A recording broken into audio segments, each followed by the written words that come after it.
Welcome back to another episode of Uncut and Uncensored. And today I'm in bed, I'm relaxed, I'm in clothes that I've been sent by really good friends of mine. It is the craziest situation. What can I say? I set off to film Traitors. I think it was like the second of last month. And I brought two suitcases because my husband said I had to be better than last time. And one of them was pretty much filled with ski stuff. So it's only really one and a half, but I've done really well. And I am now 6 weeks, I think it's been on. And I'm in LA. I'm still here. I am wearing all new clothes that my friend, who is just the most amazing, people are amazing. She's just been wonderful. She sent me all these boxes of stuff because I am essentially stuck here. And it's been amazing because I've been all across America. I've been to San Diego. I've been to skiing. Just done all these Texas amazing trips, and it's been really good work wise. And we've been having the most wonderful time. But then, as all of you may or may not know now, obviously Dubai is in the middle of, or been caught in the middle of this war, and it is just not safe to return right now.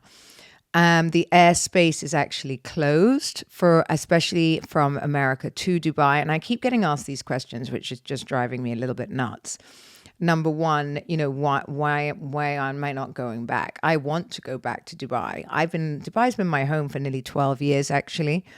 And it's one of the, for me, my home. I can't imagine living anywhere else. I love, visiting friends. I'm super lucky because I'm staying at one of my best friend's houses right now. And obviously, no matter how amazing she is and how kind, it's not, obviously ideal to be staying in someone's house for 6 weeks. I'm sure, even though she loves me and I know she loves me, that after a while she wouldn't mind me gone. But, we haven't actually, weirdly, we've had no arguments really.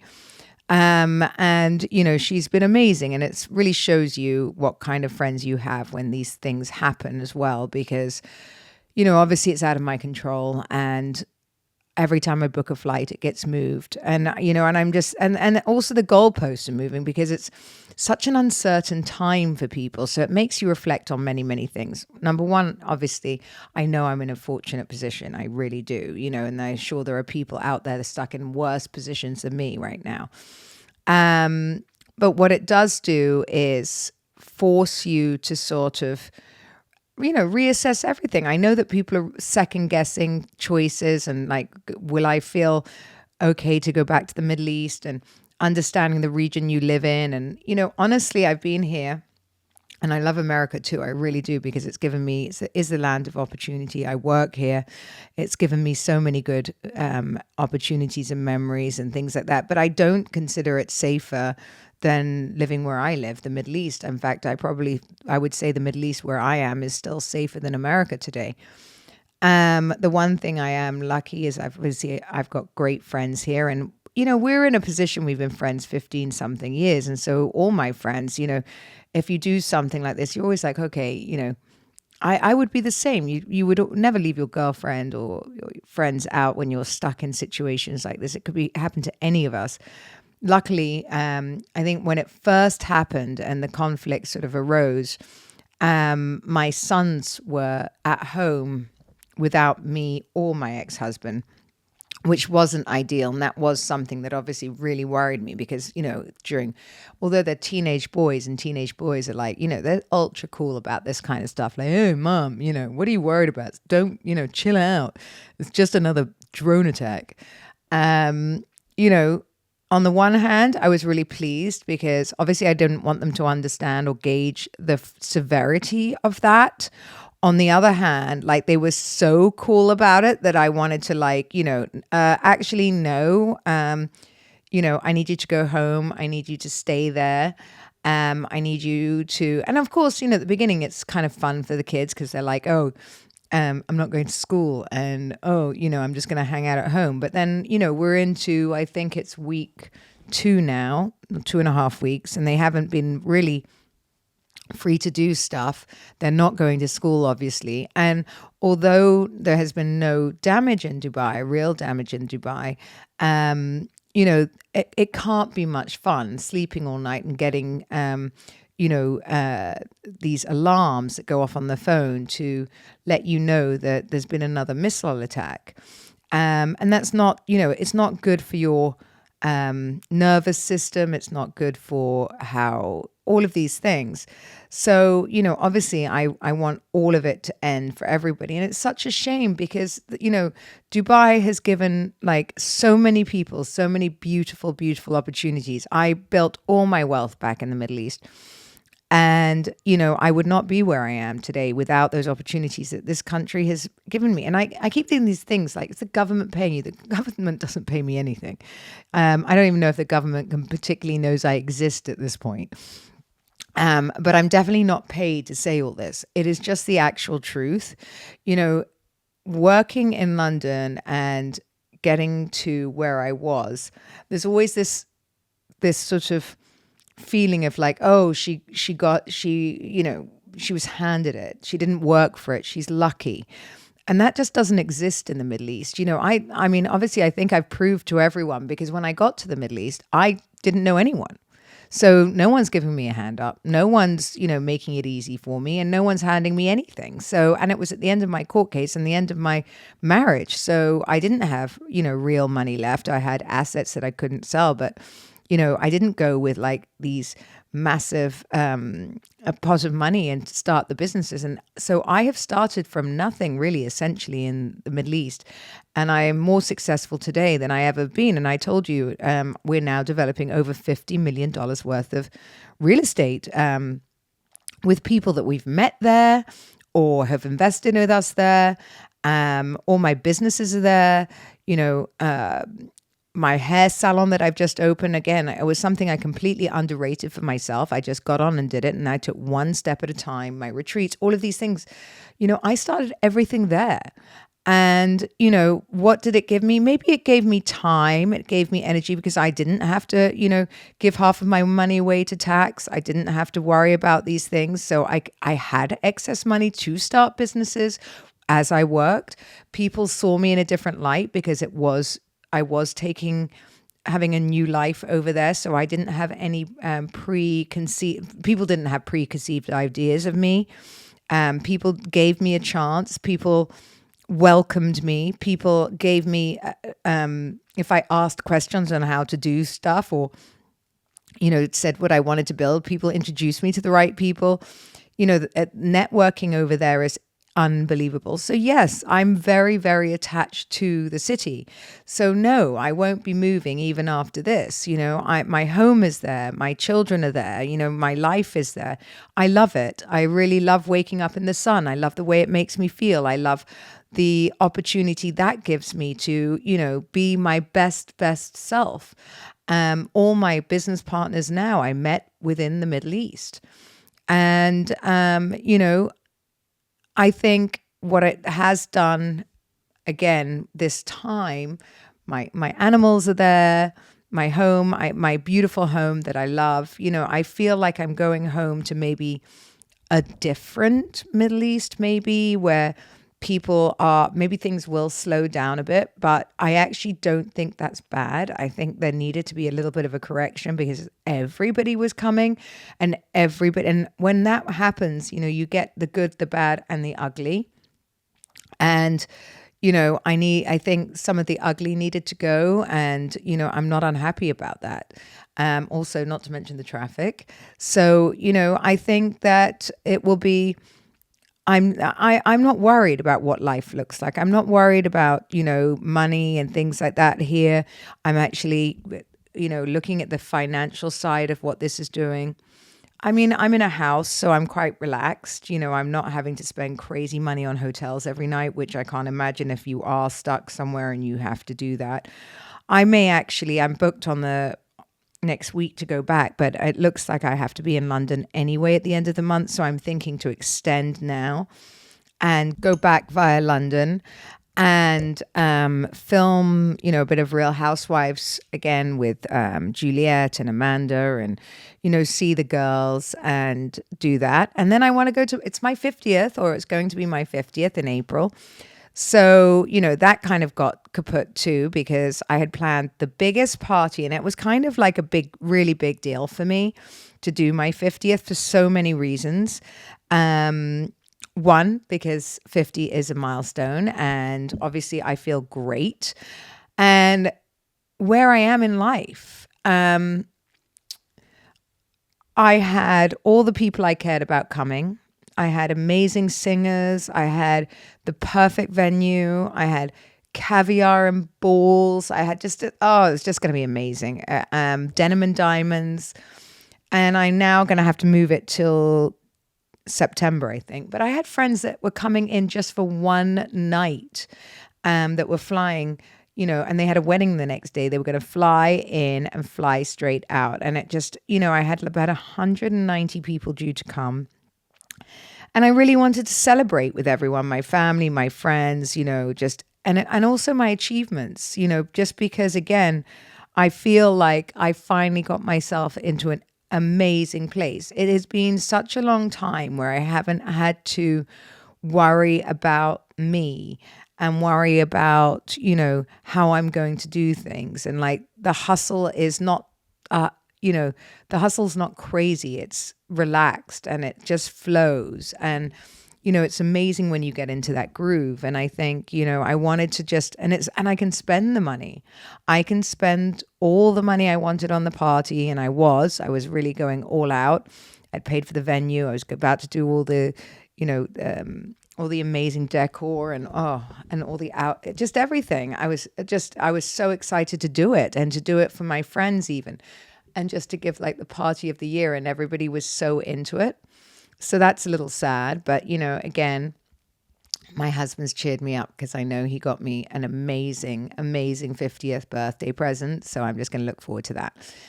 And, just be grateful and glad that I'm in a situation, I suppose, now where, my children are all happy and they're out of the country and they're safe, and my ex-husband's with my other son, and that we are in such a great position. And I can only think or hope or that things just turn around for everybody. I'm finding it really hard to reconcile why all of these things are happening to us at once. It's been a very funny year because it started with the fire in Cron, which took me weeks to sort of put out of my mind. And then now this for us, which is like, apparently we are the most hit with missiles country in the shortest period of time ever. And then, the mass shootings, I think since I've been in America, there's been about 4. And it's like, I'm trying to understand why. And then I just, I'm hearing all these terrible stories, and where does it end? Where does it end? I mean, I'm trying to be really productive. And the one thing actually, since I've been in LA, I've realized the whole mood in LA has shifted, and that's really nice. It's come up a lot more because I did feel like it lost its oomph. Last time I came here, and everyone was so scared, and the streets were kind of, it's been a very weird time globally. I think, because people are struggling just to live, that, people are not as friendly, not as helpful. And I think I've really found that LA's had a shift since I've been back. And I think that has, really been bothering me with the whole world, because we've just forgotten how to be kind to each other. We've forgotten to smile. We've forgotten to, especially in LA, it's full of these people that are, nice to your face and horrible behind your back. And, they're not real friends. They want to be your friend for a minute and then they ghost you. It's just very LA. And it's a very sort of toxic city. So when you do hold on to friends, and you see your good ones, and I see like everybody come out, like my girlfriend Tara from L'Agence, Kristen, all my girlfriends come out and really support me and ask me if I'm okay. I caught up with friends I haven't seen in 10 years, actually, while I was here. It's been really, really nice to sort of connect and be emotionally connected to people. I mean, am I stressed? Not really. I'm frustrated. Yes, I would like to go home and, for little things, just to do my laundry, get change my bags. What am I wearing? I'm wearing the same. And again, it's fine. But if, one suitcase for 6 weeks of being here, I would like my things. I would just like my things. Makeup, just all the stuff. I don't want to keep buying stuff here because, obviously I've got to take it back. I've got to travel with it. I have enough stuff. It's just, not having all your things around you and not being able just to go and enjoy my home. And also work-wise, I suppose for business, my Megan is in England. My other assistant is in Dubai. I am in LA. That is not an easy time zone combination to do anything in the office well together. It's very disjointed. By the time I wake up, they're about to go to bed. So, I get about an hour with each of them, and I have to just, maintain that they're doing the work they have to do. But it's like, again, it can't be as productive as we normally are.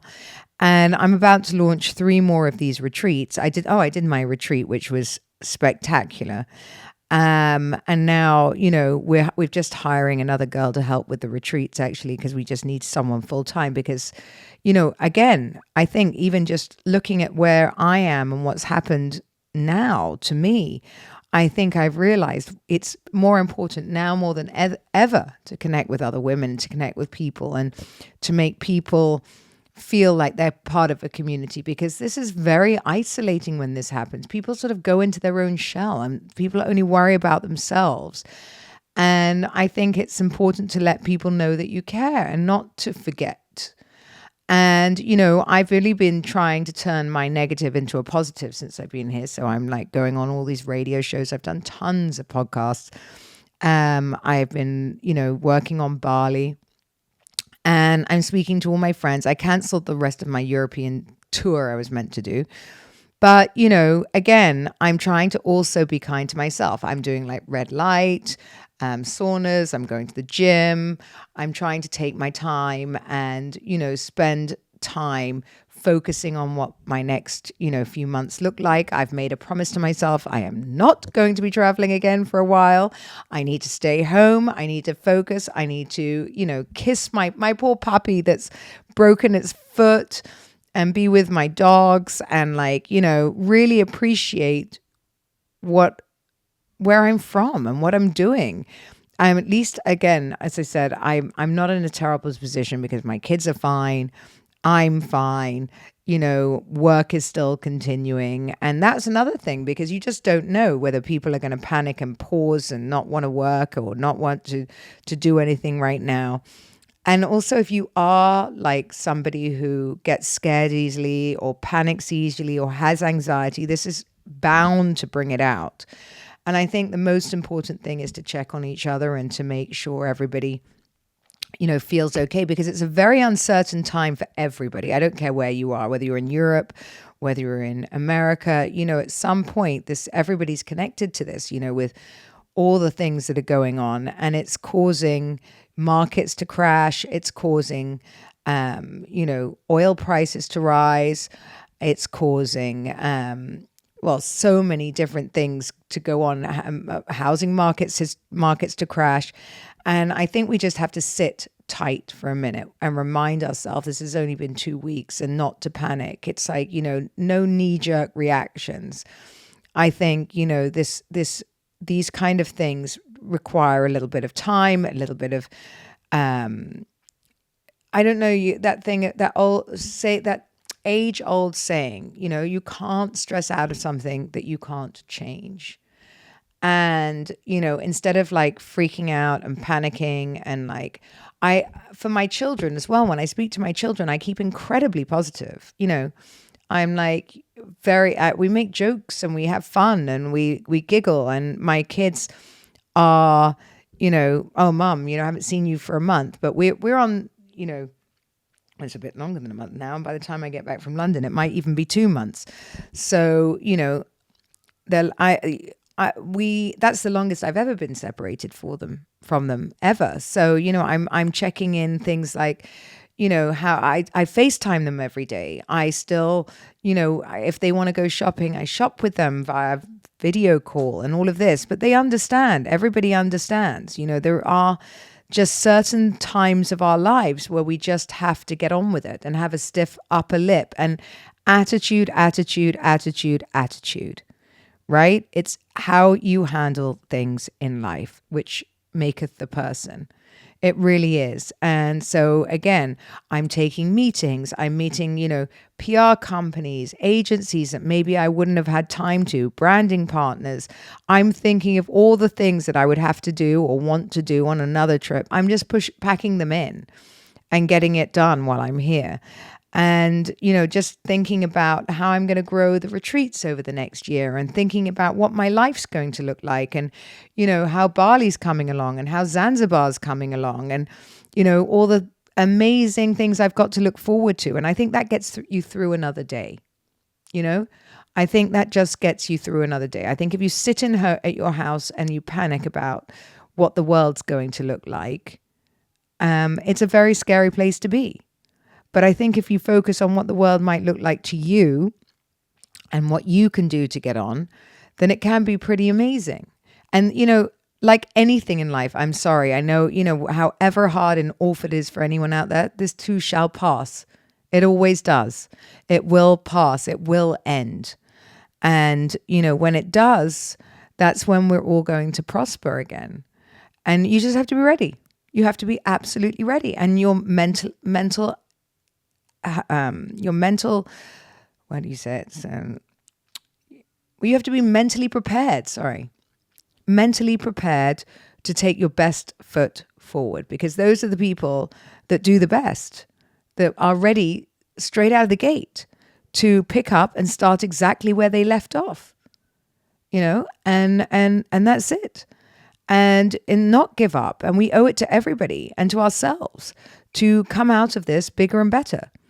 And that's really all that these things teach you is friendships, relationships, emotional stability, what's important in life, right? And how you deal with things, how you deal with unexpected things that get thrown at us, adversity and, conquering difficult situations that we're in,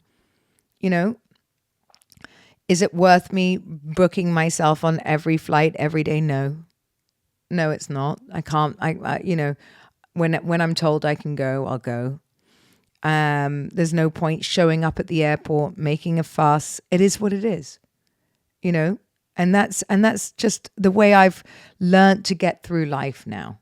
I'm a lot more chilled person. I did a podcast this morning and they said, "Oh, you're so different from the old you," and I am because these things would have sent me through the roof before, because I do have stuff to do. I can't really be sat in LA indefinitely. But since I'm here, there's nothing I can do about it now. So, I'm going to see good friends. I'm going to an amazing event. I'm really excited tomorrow. I'm going to the Tom Hanks event, and my good girlfriends have got tables. I'm going to see everybody. So it'll be such an amazing excuse to get dressed up and to wear nice clothes and just, feel amazing and be in LA and see absolutely everyone in one go. And then I've got on the weekend a friend's birthday, and then I'm going to the beach. And I took electric bikes with Sergio down Venice Beach, and we had such fun just racing each other. And, I don't think I've even ridden an electric bike like that, but I learned really fast. And, what else did we do? I love having my smoothies in the morning. I love, having these saunas. We go for walks. We've been for wonderful walks. We've met so many people since we've been here. We've made new friends. We've reconnected with old friends, so it's been a really special time as well as a really weird time. Going to San Diego and watching the football match and seeing what someone has achieved. Someone has built a stadium from nothing where, young children can play and play football for free and be brought in and taken care of. He's built a community in San Diego. It's not just a football club, it's a community. And that's something that I am striving to do. Building a community is so important today. So people don't feel alone and people do feel supported. And, that's really all that this should teach us, to be honest. In times of adversity like this, it's coming together and building a community of very powerful women or people or whoever you're connected to, and helping others, and also realizing where you can be of use and what your purpose is, because I think I found mine, and that's what's made me like, you can see I'm just a whole woohoo Zen person. So thank you for listening to another episode of Uncut and Uncensored. And that's just a little update on where I am, and Sergio's here and what we're doing. And, it's now around, I think, the week of the 11th. I will probably be back in Dubai by the end of the month. That's what I'm hoping. So I'll have been away 2 weeks. I'm going, as I said, to Paris to go and get my 50th birthday present. I may as well celebrate on my own. And, and then I'm going home, and then I will be home for a while. And, I'm going to really look at my island community and build that, and, really understand what that's for, because I want to grow older and have my next chapter with people I really enjoy, people that I can talk to, people that have my back. And that's my new project, and something that I'm really, really proud of. And, I really hope you're going to come on that journey with me too. Thank you for listening, and don't forget to subscribe, because if you love this podcast as much as I do, it really helps.